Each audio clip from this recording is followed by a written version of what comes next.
क्या आपका भी इम्प्लांटेशन फेल हो जाता है? आप हर महीने प्रेगनेंसी प्लान कर रही हैं मगर आपके महीने के आखिरी में पीरियड्स आ जाते हैं। आप बहुत दिन से प्रेगनेंसी प्लान कर रही हैं, हर महीने आपके पीरियड्स आ जाते हैं। आखिर इम्प्लांटेशन फेल क्यों होता है, इसके बारे में मैं आपको डिटेल में बताऊंगी। वीडियो को पूरा देखिएगा, कहीं भी स्किप मत करिएगा। तो चलिए सबसे पहले हम बात करते हैं कि इम्प्लांटेशन होता क्या है, सक्सेसफुल इम्प्लांटेशन होता क्या है। देखिए, जब गुड क्वालिटी का अंडा होता है और गुड क्वालिटी का स्पर्म होता है, फैलोपियन ट्यूब में जब अंडे से स्पर्म मिलता है तो उसे फर्टिलाइजेशन कहते हैं। फर्टिलाइजेशन के लिए मिलियन में स्पर्म आते हैं, मगर जो अच्छी क्वालिटी का होता है, जिसकी स्पीड अच्छी होती है, जिसकी मोटेलिटी अच्छी होती है, वही स्पर्म अंडे तक पहुंच पाता है। इसलिए गुड क्वालिटी का अंडा होना और गुड क्वालिटी का स्पर्म होना बहुत ज़रूरी है सक्सेसफुल इम्प्लांटेशन के लिए। तो जब आपका फर्टिलाइजेशन हो जाता है, जस्ट एम्ब्रियो का फॉर्मेशन होता है। हेलो फ्रेंड्स, मैं डॉक्टर नाइमा बानो। आज की वीडियो में मैं आपको बताऊंगी कि आपका इम्प्लांटेशन फेल क्यों होता है, सक्सेसफुल इम्प्लांटेशन होता क्या है। ट्यूब में ही एम्ब्रियो का फॉर्मेशन होता है, वहाँ से एम्ब्रियो ट्रेवल करके धीरे धीरे बच्चेदानी तक पहुँचता है। अगर आपके ट्यूब में किसी तरह की रुकावट है तब भी आपका इम्प्लांटेशन नहीं हो पाता है, यानी कि किसी तरह की वहाँ पर ब्लॉकेज है या इन्फेक्शन, तब भी आपका इम्प्लांटेशन नहीं हो पाता है। अगर आपके ट्यूब में किसी तरह की प्रॉब्लम नहीं है तो एम्ब्रियो जब बच्चेदानी में पहुंचता है तो वहां पर चिपकता है।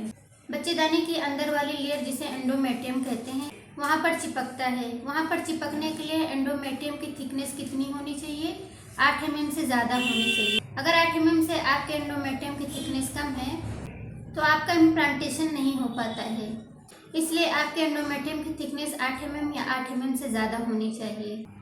दूसरे रीज़न जिसकी वजह से आपका इम्प्लांटेशन फेल हो जाता है, बच्चेदानी में इन्फेक्शन होना, जिसे पीआईडी कहते हैं। अगर आपको पीआईडी की समस्या है तो आपके बच्चेदानी में जो एम्ब्रियो इम्प्लांट होने के लिए आता है तो वहाँ पर वो चिपक नहीं पाता है। अगर किसी तरह वो चिपक भी जाता है तो कुछ दिन बाद आपका इम्प्लांटेशन फेल हो जाता है, आपको ब्लीडिंग आ जाती है, आपके पीरियड्स आ जाते हैं। सक्सेसफुल इम्प्लांटेशन के लिए बच्चेदानी में अच्छा इन्वायरमेंट होना चाहिए, इन्फेक्शन किसी तरह का नहीं होना चाहिए, तभी आपका सक्सेसफुल इम्प्लांटेशन हो सकता है। तीसरा रीज़न ये है कि आपका इम्प्लांटेशन फेल होता है कि बच्चेदानी की तरफ ब्लड फ्लो कम हो जाता है।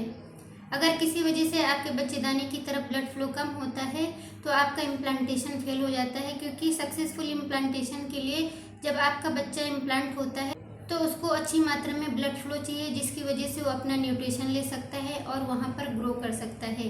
अगर बच्चेदानी की तरफ ब्लड फ्लो कम होता है तो इम्प्लांटेशन फेल हो जाता है और आपके पीरियड्स आ जाते हैं। ये भी जान लीजिए कि आपका इम्प्लांटेशन कब होता है। पीरियड के 21वें दिन के आसपास आपका इम्प्लांटेशन होता है। पीरियड के 14वें दिन के आसपास आपका ओवुलेशन होता है, उसी दिन फर्टिलाइजेशन भी होता है।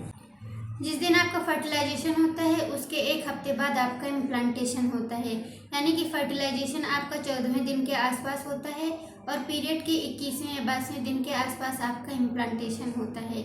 और जैसे ही आपका इम्प्लांटेशन होता है आपको हल्का सा पेन आपके लोअर एब्डोमेन में फील होता है। इसी के साथ साथ आपको हल्की स्पॉटिंग भी देखने को मिलती है। तो फ्रेंड्स, आज की वीडियो में बस इतना ही। आई होप कि वीडियो के सभी पॉइंट्स आपको समझ में आए होंगे और आप ये समझ पाई होंगी कि आपका इम्प्लांटेशन क्यों फेल होता है, और ये भी जान पाई होंगी कि इम्प्लांटेशन कब होता है। लास्ट में मैं आपको बता दूं कि अगर आप निस्वानी सिरप का इस्तेमाल करती हैं, जो यूनानी पैथी की होती है, इसको अगर आप लगातार 3 से 4 महीने पी लेती हैं, सुबह दोपहर शाम, तो आपका इम्प्लांटेशन सक्सेस होगा और आपको गर्भधारण भी हो जाएगा। अगर मेरे चैनल पर नए हैं तो चैनल को सब्सक्राइब कर दीजिए, वीडियो को लाइक कर दीजिए और दूसरों तक शेयर कर दीजिए। चलिए मिलते हैं कल शाम को 6 बजे। Thank you.